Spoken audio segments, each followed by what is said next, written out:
wah kayaknya saya susah nih ikut program ini karena saya nggak punya haki. Padahal mereka iya. nggak tahu ketika mereka bikin video, ketika mereka bikin film, bikin foto gitu yang bagus-bagus, termasuk bikin desain, komik, karikatur dan lain-lain itu sudah dilindungi oleh negara sebagai hak cipta gitu.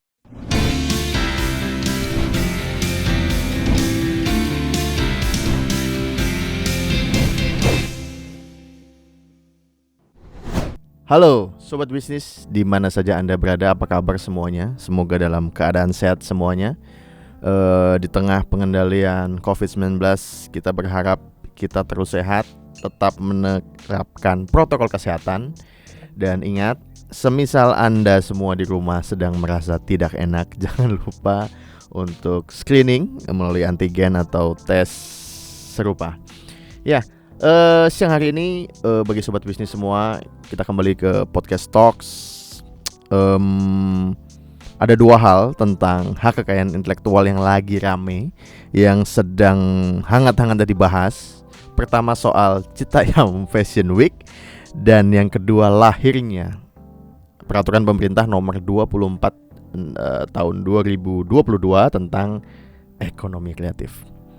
Untuk itu di depan saya ada Mas Ari Juliano, partners dari Ashraf Hamzah and Partners, dan juga beliau merupakan staf ahli Paragraf 2020 dan 2000 sampai 2022. Yang paling penting adalah beliau juga masuk dalam penyusunan dan pembahasan RPP Ekonomi Kreatif yang jadi PP nomor 24 2022. Selamat siang Mas Ari. Selamat siang. Sehat selalu Mas. Alhamdulillah sehat. Terima kasih sudah menerima undangan Podcast Talks Bisnis Indonesia. Dan seperti yang tadi saya sampaikan di awal Mas, bahwa ada isu-isu yang hangat, tetapi bagi kami ada isu-isu yang mana yang harus diprioritaskan untuk dibahas. Iya. Oke, terkait dengan permasalahan tersebut, mungkin pertama Mas, kita semua bahagia ketika PP ini turun. Iya. Semangatnya seperti yang disampaikan Pak Yasona, itu kalau nggak salah di acara di Yogyakarta waktu itu. Iya. Saya melihatnya di press release-nya di Kemenkumham tentang konten YouTube bisa jadi jaminan fidusia atau alat untuk ngutang lah. Iya. Kalau kita mengerti. Tetapi ketika membaca PP ini dan melihat semangatnya merupakan turunan dari Undang-Undang Ekonomi Kreatif ya, di era 2019 lalu. Tetapi kebahagiaan itu perlu kembali diterjemahkan dengan banyak aturan-aturan pendukung Mas.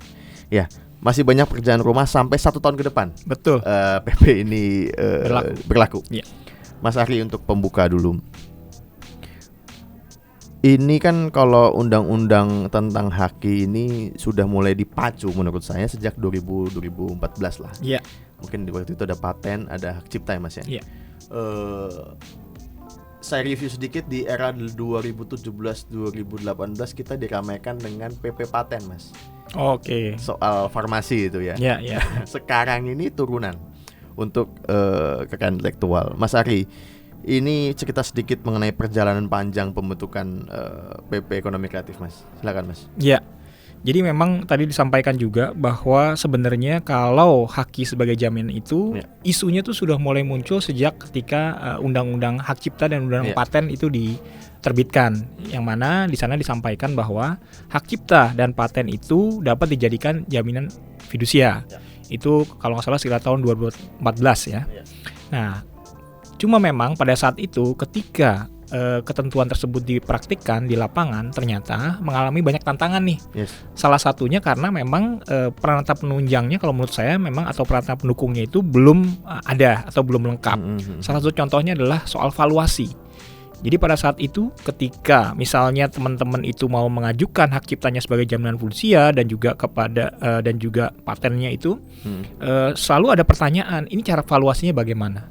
Lalu kemudian dokumentasinya bagaimana gitu.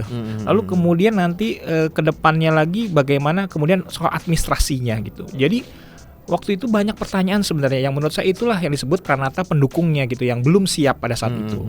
Sehingga dengan demikian pada waktu Badan Ekonomi Kreatif itu masih ada gitu ya, sekitar sejak tahun 2015 itu kita sudah mulai memikirkan konsep yang namanya skema pembiayaan berbasis kekayaan intelektual dalam rangka mempersiapkan pranata pendukung sebenarnya. Ya, okay. Nah, dan konsep itu bukan hal yang baru. Karena di berbagai negara, apalagi negara tetangga kita itu sudah diterapkan gitu. Seperti Singapura dan Malaysia itu sudah mulai menerapkan sejak tahun 2004. Wow. Iya. Berapa belas tahun yang lalu ya? Sudah diterapkan sejak 2004 gitu.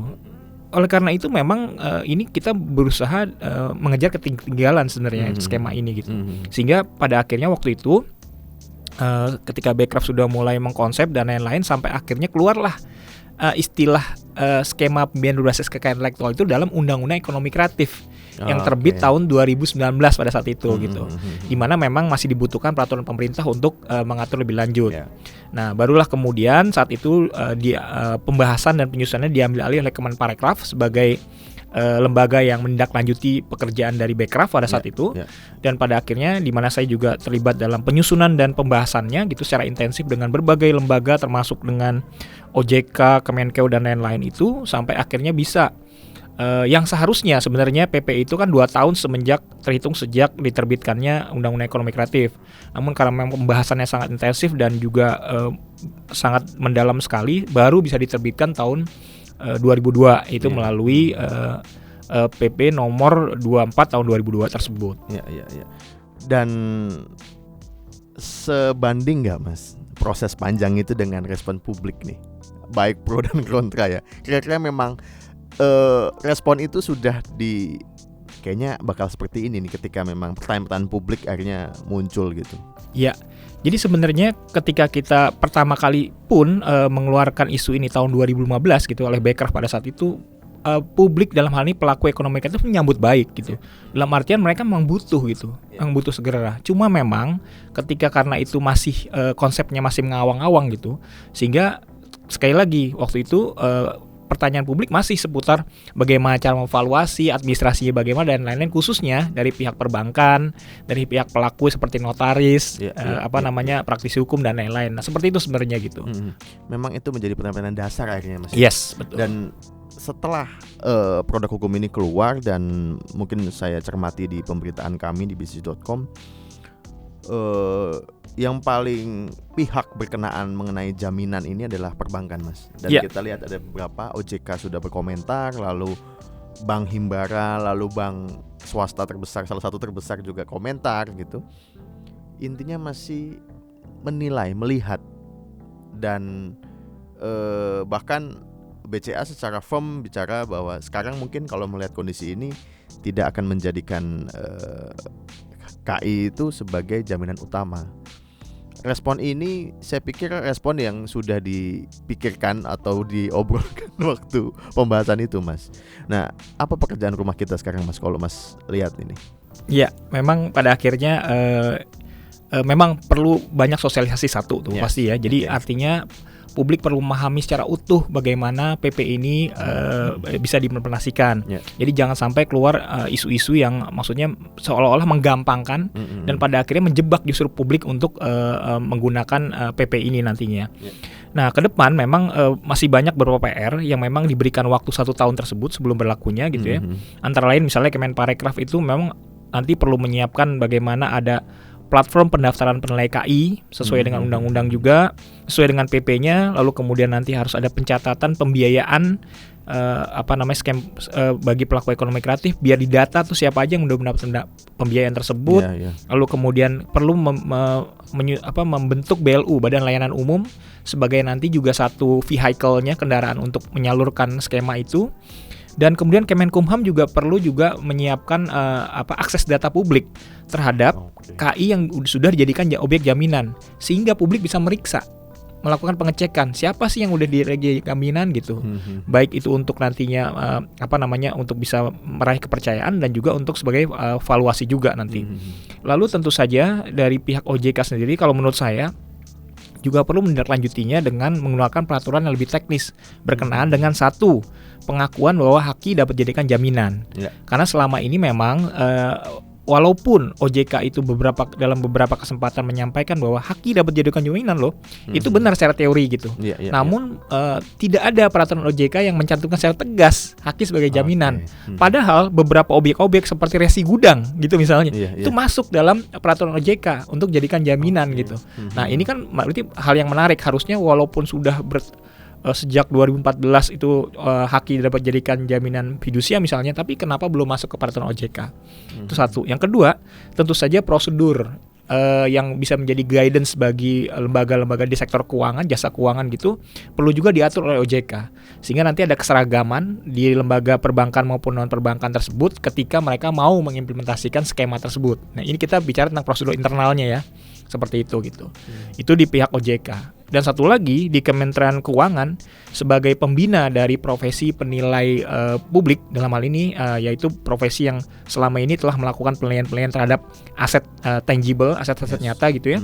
Ini juga perlu mungkin fasilitasi nih tentang bagaimana perbaikan dari atau perubahan dari SPI, Standar Penilaian Indonesia, yang selama ini menjadi acuan bagi teman-teman profesi penilai publik untuk melakukan penilaian yang selama ini mereka mungkin emang fokusnya di aset-aset fisik ya.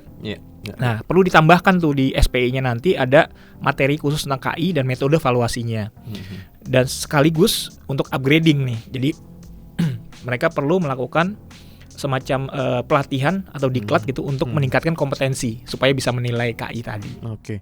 Berarti dengan penambahan atau penyesuaian tersebut akan ada mata pencarian atau mata profesi baru, Mas? Ya, saya kira seperti itu. Kayak seperti tadi profesi penilai publik ya, seharusnya mungkin nanti ada sub bidangnya tuh untuk menilai KI gitu. Kalau profesi penilai publiknya sudah ada, cuma yang punya keahlian khusus tentang KI mungkin nanti ada lagi. Ini hukum atau ekonomi, Mas?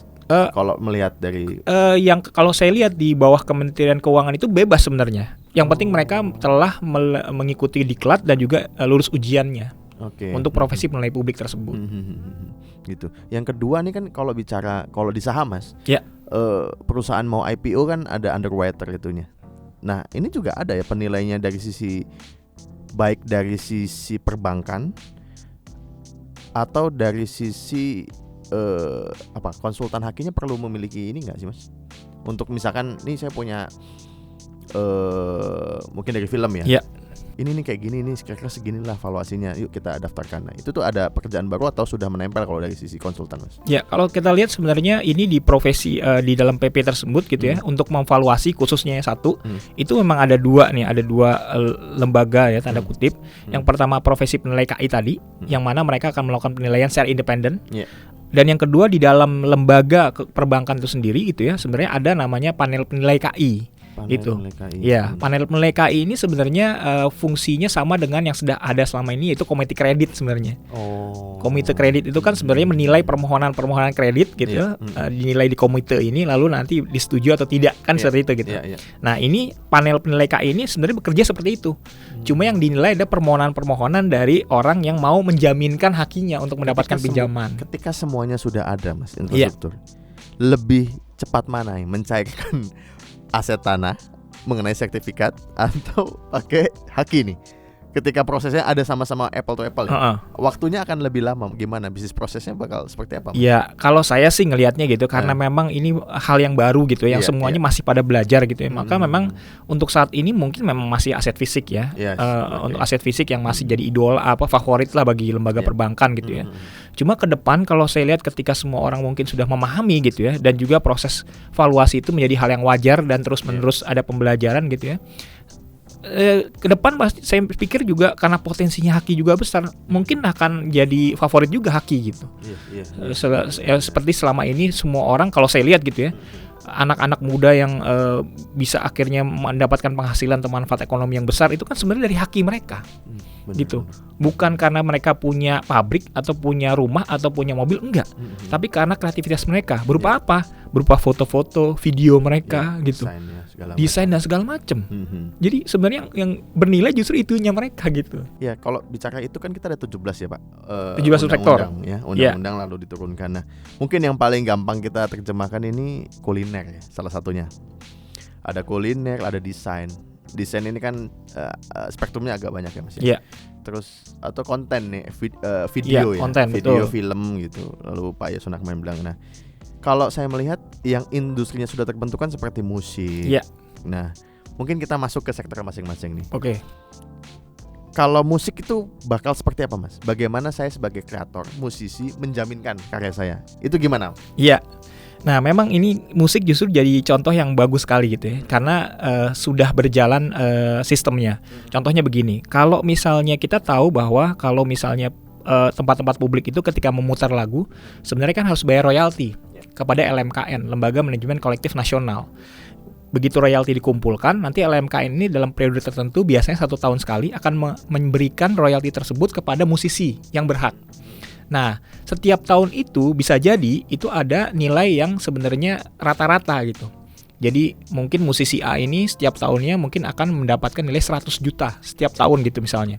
Dari situ nanti dia dengan catatan seperti itu, dia akan bisa datang ke bank sebenarnya untuk menyampaikan ke bank, "Bang, saya mau minjem duit sekitar 80 juta. Loh, apa jaminan Anda?"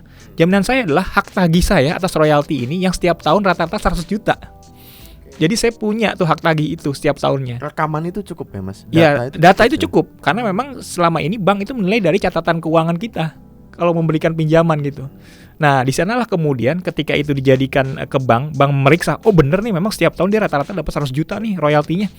Bank akan berani untuk memberikan dia di bawah 8 pagu itu gitu ya, di bawah 100 juta itu dengan jaminan ketika nantinya misalnya gagal bayar ya, bank tinggal mengalihkan tuh royalti yang seharusnya dibayarkan oleh LMKN kepada musisi dibayarkan langsung ke bank gitu. Karena memang sudah ada rata-ratanya. Nah, itu lebih mudah jadinya. Berarti saya dapat gambaran kalau di film ataupun orang baik film yang industri box office ataupun yang indie lah ya. Iya. Itu berarti harus punya rekaman di karya sebelumnya. Iya. Oh gitu. Ini untuk jadi misalkan sekarang kan kita tahu bahwa film-film besar perlu dana besar, Mas. Iya. Nah itu nanti ngitungnya dari apa tuh karya sebelumnya? Keuntungan Betul. atau apa? Nah jadi memang gini, kalau kita bicara balik ke belakang ya, yang bisa dijaminkan itu kan sebenarnya ada 2 nih, syaratnya 2 nih yang paling standar ya, yaitu KI yang sudah dicatatkan atau didaftarkan. Jadi kalau didaftarkan itu yang model merek, paten, desain industri, sedangkan kalau yang catatkan itu hak cipta, karena hak cipta tidak perlu didaftarkan gitu ya. Nah itu satu. Yang kedua, hakinya ini sudah dikomersialisasikan, gitu. Jadi nggak bisa kita nanti, saya mau daftar merek, dapat sertifikat, saya ke bank bawa sertifikat saya. Anda sudah ada usahanya belum? Belum, nggak bisa. Gitu. Karena ini harus dikomersialisasikan dulu gitu. Seperti saya contohkan tadi gitu. Lagu, musik udah ada royaltinya yang bergulir. Nah, itu Nah, ketika kita bicara tentang film misalnya tadi. Nah, filmnya ini kan film itu dilindungi hak cipta sebenarnya. Jadi dengan demikian nantinya dia tinggal proses pencatatan ciptaan atas filmnya tersebut. Itu satu. Yang kedua, kalau memang orang ini ternyata sudah punya record yang baik terhadap pembuatan film sebelumnya, contoh misalnya kita ambil contoh ADC 1 itu ternyata kemarin itu bisa dapat 15 miliar misalnya. Nah, ketika si produser ini ingin membuat ADC 2, dia bisa nih menjadikan ini sebagai benchmark atau istilahnya kalau metode itu valuasi pasarnya kemarin dan juga valuasi berdasarkan income-nya dia, income base gitu ya. Nah, disinilah kemudian pada akhirnya bank akan menilai, oh bener ya, karena kemarin ADC 1 bisa dapat 15 miliar, ADC 2 ya kemungkinan bisa 15 miliar atau mungkin dikit lah, turun dikit gitu dengan keadaan sekarang. Nah, di sanalah bisa divaluasi sebenarnya gitu. Lebih mudah ketika memang sudah ada karya sebelumnya yang sudah dikomersilkan. Nah, kalau bicara itu kan kalau di film itu ada banyak IP-nya ya, Mas ya? Iya, betul. Stripnya. Yes. Terus AADC-nya kalau dibilang. Lalu cerita ya. Nah, lalu belum lagi macam-macam. Nah, ini yang aku bingung ini. Kuliner. Ini kalau kuliner kan malah menurut saya kayak indikasi geografis ya, Mas ya. Spesifik gitu ya. Misalkan rawonnya Surabaya sama rawon yang mana kan mungkin berbeda gitu. Nah, itu gimana kalau kayak kuliner gitu, Mas? Jadi gini, kalau kuliner itu kita bicara tentang industri makan dan minuman ya. Di mana saat ini kalau memang perusahaan itu punya komitmen untuk meningkatkan usahanya, pasti dia mendaftarkan merek pasti. Dia punya merek gitu ya, merek di restoran atau kafenya dia. Nah, sebenarnya mereknya itulah yang sebenarnya bisa juga dijadikan jaminan, gitu mereknya itu. Jadi kalau misalnya ternyata merek tersebut sudah ada penghasilannya, sudah dikomersilkan, bahkan misalnya dia melisensikan atau mewaralabakan. Nah, ini lebih besar lagi. Jadi misalnya orang, oke, saya di Jakarta nih base-nya. Tiba-tiba ada orang Semarang, saya mau dong juga pakai nama kafe kamu. Oke, boleh. Silakan pakai merek saya, Anda bayar royalti setiap setahunnya itu 500 juta misalnya. Oke. Nah, sebenarnya kontrak lisensi ini juga bisa dijaminkan ke bank. Gitu. Begitu nantinya dia bisa membuktikan, saya mereknya ada nih, saya punya ya. Oke. Terus saya melisensikan loh ke kafe-kafe di Semarang, Solo dan lain-lain ini, saya dapat 500 juta setiap tahun. Nah, saya butuh modal nih untuk mendirikan lagi baru segala macam. Loh, Anda apa jaminannya? Nah, jaminan saya adalah kontrak lisensi saya dengan royalties 500 juta setiap tahunnya. Oke gitu. Iya. Jadi kalau kita bicara salah satu merek misalkan, dia sukses di brand A, minuman kopi kemasan misalkan. Lalu dia ingin masuk ke nasi goreng gitu misalkan. Tetapi kan ini kan model baru ya. Berarti di sini dengan brand ini lalu dengan kesuksesan rentetan cabang segala macam cukup untuk membuat dia lebih powerful untuk mendirikan usaha baru yang ini, Mas ya? Iya, tadi kita bicara tentang tadi perlindungan mereknya ya. Ini baru satu merek loh. Belum kalau misalnya ternyata dia punya rahasia dagang untuk tadi makanan dan minumannya dia. Karena misalnya kalau restoran-restoran yang tradisional itu punya resep rahasia keluarga. Resep rahasia keluarga itu bisa dijadikan rahasia dagang yang dilindungi dengan haki juga gitu. Yaitu rahasia dagang tadi. Jadi ada dua nih pelindungannya, merek sama rahasia dagang gitu di sini. Nah, itu dua-duanya juga powerful sekali kalau misalnya bisa dievaluasi oleh pihak perbankan. Iya, jadi rasa gudeg yang enak pun pasti ada komposisinya. Yes, betul. Gitu. Nah, itu ada isu yang di sana ada isu seperti itu. Iya. Itu juga saya kemarin saya besar di Jogja memang. Di Jogja banyak yang isu-isu seperti itu, Mas ya. Kalau yang sudah terjadi kan mungkin kayak Serabin atau Suman. Terus yang belakangan berkonflik itu gelato ya, es gelato. Oh iya, nah, betul. Itu juga ada berkonflik. Nah, itu tidak hanya merek tetapi juga rahasia dagang gitu. Yes, betul. Betul. Itu yang menurut saya sih rahasia dagang itu adalah aset perusahaan yang tidak kadangkala orang tidak ketahui atau tidak dihiraukan sama mereka. Padahal itulah sebenarnya esensi dari usaha mereka. Apalagi kalau tadi yang makanan minuman, waduh itu esensinya di situ. Kalau perusahaan karyawan atau chefnya itu keluar dari dia, kemudian mengambil ininya dia, nggak ada perbedaan sama perusahaan-perusahaan lain artinya. Dan itu sering terjadi. Nah, gitu. Dan orang nggak tahu. Nah ini menarik nih. Jadi mungkin saya tidak menjustifikasi semua kita tidak mengetahui, tetapi di dalam haki apa saja mungkin kita masih gampang. Yes, betul. Itu makanya PR buat semua, termasuk pemerintah, intelektual dan media, untuk mengedukasi publik supaya memahami perbedaan dan perlindungan dari KI tersebut. Jadi bahasanya yang bisa mendapatkan jaminan kalau tadi misalkan kita bicara waralaba, berarti tidak hanya merek brandnya, tetapi juga rahasia dagang di dalamnya itu. Gitu menarik. Nah, sekarang kalau kita bicara soal 1 tahun ke depan, Mas. Oke. Aku bayangin kok banyak aturan-aturan. Ini aturannya ya belum sosialisasi loh, Mas. Saya sih bicaranya tindak lanjutnya ya. Tindak lanjutnya banyak. Iya. Iya kan? Dan mana yang paling krusial? Iya. Menurut Mas Arid? Yang paling krusial menurut saya sih memang hal-hal yang diatur dalam PP tersebut gitu. Artinya yang diperintahkan PP tersebut. Tadi sebenarnya saya bilang pertama soal bagaimana sistem pencatatan nilai KI-nya, kemudian pencatatan pembiayaannya, kemudian tadi BLU-nya. Nah, BLU ini penting kenapa? Karena untuk menjadi contoh bagi yang lain. Karena mungkin saja saya sih berpikir gini. Kalau di Singapura dan Malaysia, pemerintahnya intervensi. Jadi pemerintah nyiapin modal, kasih ke lembaga keuangan, tolong dong kalian bagi-bagi duit ini kepada orang-orang yang mau minjem duit dengan menjaminkan haki. Jadi pemerintah ngasih modal. Nah, itu intervensi awal supaya publik percaya. Nah, kalau kita misalnya nanti juga bisa melakukan hal itu, dalam artian begini, nanti Kemenparekraf membentuk BLU, Badan Layanan Umum gitu ya. Kalau di Kemenkes itu kayak rumah sakit kayak gitu ya. Tapi kalau di Kemenkop UKM kayak lembaga penyaluran dana bergulir itu gitu LPDB gitu ya. Nah, kita buat gitu juga. Nanti kita juga bisa meminjamkan ke pelaku ekonomi kreatif ini dengan dana pemerintah ini melalui jaminan haki tadi gitu. Nah, jadi menurut saya ini krusial nih, penting nih untuk ngasih contoh sebenarnya. Ini loh cara bekerjanya. Sehingga mudah-mudahan dari situ nanti, nah teman-teman perbankan yang lain swasta ngeliat, oh ternyata bisa jalan ya. Oh ternyata bener bisa ya. saya ikut juga, maunya begitu. Iya. Gitu Jadi, idealnya. Jadi bahasanya jurisprudensinya juga harus ketemu dulu ya. Kalau kita ngomongin keputusan-keputusan hukum kan itu akan menjadi rujukan. Yes, betul.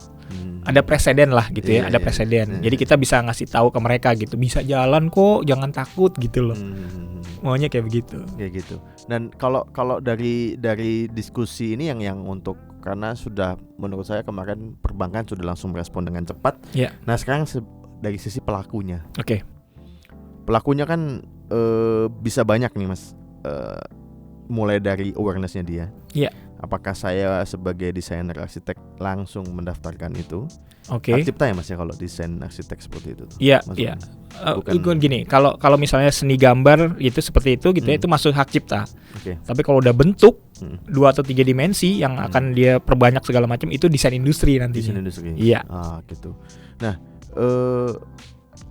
sejauh mana kita aware? Kreator ini aware untuk minimal mendaftarkan sebagai atau mencatatkan sebagai haki gitu. Ya, memang kalau berdasarkan survei kita kan tahun 2016 aja itu baru 11,8% yang pelaku ekonomi kreatif itu, unit usaha ekonomi kreatif itu yang telah memiliki haki terdaftar gitu ya. 11,8%. Itu kecil sekali gitu ya. Padahal dari 8,2 juta unit usaha tuh baru 11,8% gitu. Itu tahun 2016. Nah, mungkin memang kita perlu melakukan survei baru lagi gitu ya. Tapi asumsi saya sih paling naiknya nggak akan jauh dari 20% lah, kalaupun naiknya. Karena waktu itu kita masif tuh membantu pendaftaran haki segala macam. Nah dari situ aja kita ngelihat gitu bahwa memang yang jadi PR utama kita adalah memang sosialisasi sih dan edukasi publik sih, supaya orang-orang ini mengerti gitu, memahami. Karena mereka mungkin bilang begini gitu, wah kayaknya saya susah nih ikut program ini karena saya nggak punya haki. Padahal mereka nggak tahu ketika mereka bikin video, ketika mereka bikin film, bikin foto gitu yang bagus-bagus, termasuk bikin desain, komik, karikatur dan lain-lain, itu sudah dilindungi oleh negara sebagai hak cipta gitu. Ketika dia posting pertama kali gitu. Jadi nggak perlu takut gitu, maksudnya nggak perlu ragu-ragu bahwa saya nggak bisa ikut serta nih, nggak gini segala macam. Bukan gitu. Tapi memang ketika mereka mau masuk ke skema ini nantinya gitu, nah semua yang ini dilindungi dengan hak cipta ini harus dicatatkan. Nah, bedanya pencatatan dengan pendaftaran adalah bahwa kalau pencatatan itu administratif sifatnya. Jadi mereka cukup datang ke DJKI, mencatatkan, langsung dicatatkan sama DJKI. Jadi prosesnya itu nggak sampai sejam, nggak sampai seharian gitu. Tapi kalau pemeriksaan seperti merek, paten, desain industri itu, nah itu memang dibutuhkan pemeriksaan yang prosesnya akan panjang, 1-2 tahun seperti itu. Itu tidak hanya bicara fidusia, tetapi untuk mengantisipasi plagiasi juga sebenarnya kita sudah aman dan tenang ketika pertama kali siapa. Makanya siapa saja yang lebih dulu itu yang dianggap owner. Deklaratif, betul, deklaratif. Kalau hak cipta prinsipnya deklaratif. Siapa yang pertama kali mengumumkan. Bicara tadi yang total awareness kita yang 11% itu Mas. Kalau misalkan saya merujuk sepakat saja bahwa itu datang dari UKM.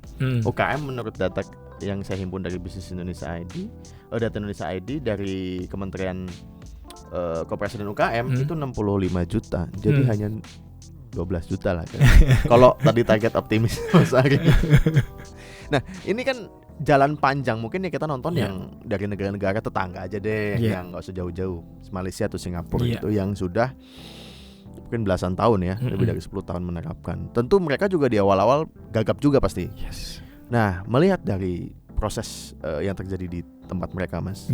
Ditambah saya mungkin tidak bisa menyamakan karena Indonesia kreatifnya luar biasa.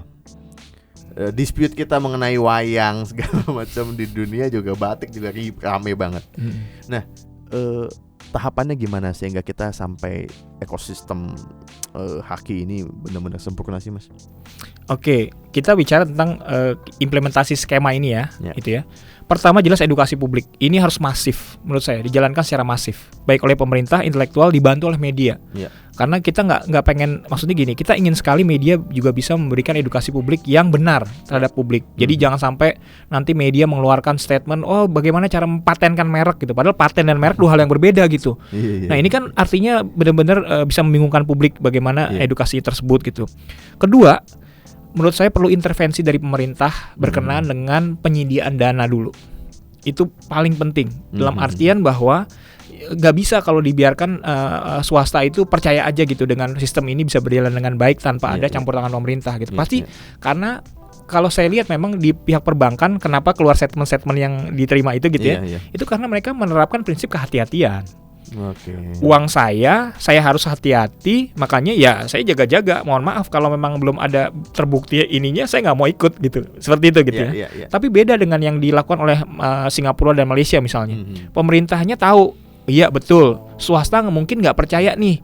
Oke, saya ikut deh Jam-in. Ini dananya loh, silakan kalian bagi-bagi. Tapi tolong sesuai prosedur ya, untuk teman-teman yang mau menjaminkan hakinya untuk dapat pinjaman. Itu mungkin satu cara yang bisa mempercepat nih proses nih. Karena pemerintah mau ikut serta untuk menanggung resiko kan, dengan menyediakan dana yang tersebut.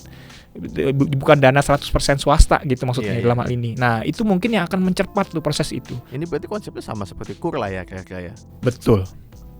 KUR plus haki. KUR plus haki. Iya menarik ini. Jadi ada memang karena ini fokusnya untuk ekonomi kreatif, memang perlu ada budget khusus. Yes. Yang NPL-nya biar ML dari dana ini aja lah. Betul. Menarik. Sebenarnya kalau melihat dari penjelasan Mas Ari ini tidak sepenuhnya baru ya Mas. Hanya sistem baru. Yes. Ditaruh dengan penerapan yang sudah ada gitu. Iya, betul. Karena memang yang baru adalah bagaimana sebenarnya haki ini diakui oleh sektor keuangan gitu ya. Yang selama ini mungkin haki dianggap sebagai mainan biasa dalam artian keren-kerenan aja, saya punya merek, saya daftarin, udah keren, berhenti di situ. Sekarang kita mau menjadikan ini sebagai aset. Nah, dari mulai simbol jadi aset. Aset bagaimana bisa jadi aset? Oh, dia harus divaluasi sehingga bisa jadi jaminan. Nah, orang gagap nih mulai semua. Bagaimana mungkin sekedar simbol bisa jadi aset gitu kan kayak gitu. Nah, inilah kemudian memang makanya karena itu memang butuh nih nantinya ke proses gitu ya. Dimana bagaimana sistem perbankan yang sudah berjalan selama ini akhirnya mau mengakui haki tersebut sebagai aset yang bisa dijadikan jaminan. Nah, dengan proses yang sudah ada gitu ya. Makanya tadi saya bilang kalau di PP ini memperkenalkan namanya panel penilai KI gitu ya. Panel penilai KI itu yang ada dalam lembaga perbankan tersebut gitu ya. Yang selama ini sebenarnya sudah ada, yaitu komite kredit gitu kan. Jadi tinggal komite kredit ini ditingkatkan, di-upgrading kompetensinya untuk menilai KI, SDM-nya juga gitu ya. Udah selesai, jalan. Sebenarnya seperti itu. Nah, kita mengenal ini masuk sesi terakhir ini. Mengenal KI, saya mengenal KI sebagai intangible asset Mas. Yes, betul. Dengan seperti ini jadi tangible asset karena sudah ada jaminan valuasi underlying-nya gitu Mas. Tetap intangible. Dia tetap intangible, cuma memang diakui aja gitu sebagai bagian dari lembaga penjaminan gitu aja. Gitu. Nah, ini saya berkaca di produk-produk luar, bagaimana produk sepatu, garment, minuman bersoda yang manis itu mungkin harganya mereknya luar biasa sehingga itu bisa jadi jaminan luar biasa. Nah, hari ini Mas, implementasi di Indonesia sejauh mana kita aware dengan merek, atau kalau saya berarti kita aware dengan merek media saya ataupun UKM kita yang kayaknya kok mirip namanya bakso Pak Kumis ini ada di mana-mana, misalkan bakso Pak Brewok atau iya kan. Nah, sejauh mana kita aware soal itu Mas untuk mendaftarkan akhirnya kalau gua pilot atau apa ya ini suatu yang berharga juga loh merek ini. Iya betul.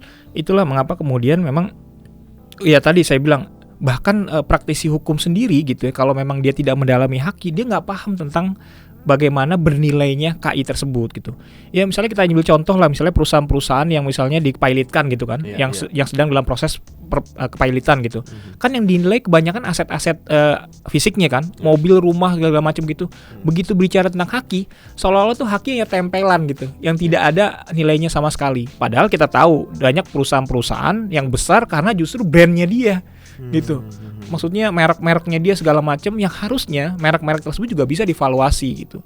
Nah, jadi edukasi-edukasi di dalam praktek seperti ini juga kadang-kadang memang perlu juga dilakukan gitu, khususnya kepada praktisi-praktisi hukum yang berkecimpung dalam keseharian dalam praktek hukum seperti itu. Nah, seperti itu sih menurut saya. Ya, dengan begitu jadi memang tadi kalau di awalnya publik juga harus tahu, yang pendengung informasinya juga harus kuat, tapi pelaku hukumnya juga tadi kalau bicara kan jangan-jangan kagak dihitung lagi. Betul. Kayak gitu. Iya. Dan sama-sama kita sama-sama nggak tahu kan. Yes. Yang memutuskan, yang kehilangan atau segala pun. Hakimnya, kuratornya dan lain-lain tuh nggak ngerti gitu tentang bahwa ternyata merek ini punya valuasi. Karena kalau nanti divaluasi dia bisa meningkatkan nilai perusahaannya, sehingga akhirnya juga bisa secara keseluruhan bener kan nilainya jadinya gitu. Nah seperti itu memang akhirnya ya butuhlah ke depan ini memang PR-nya adalah edukasi publik yang pertama. Edukasi publik ya. Edukasi publik itu bisa jadi kunci supaya tidak terjadi dalangnya bingung, wayangnya bingung. Yes, betul. Mas Ari Juliano, staf Menteri Parekraf 2020-2022 dan partners dari AHP. Thank you banget. Sama-sama, terima kasih Mas. Semoga bisa jadi perspektif sobat bisnis di rumah semuanya, dan semoga kita ketemu lagi Mas. Sama-sama. Terima kasih atas waktunya. Thank you Mas.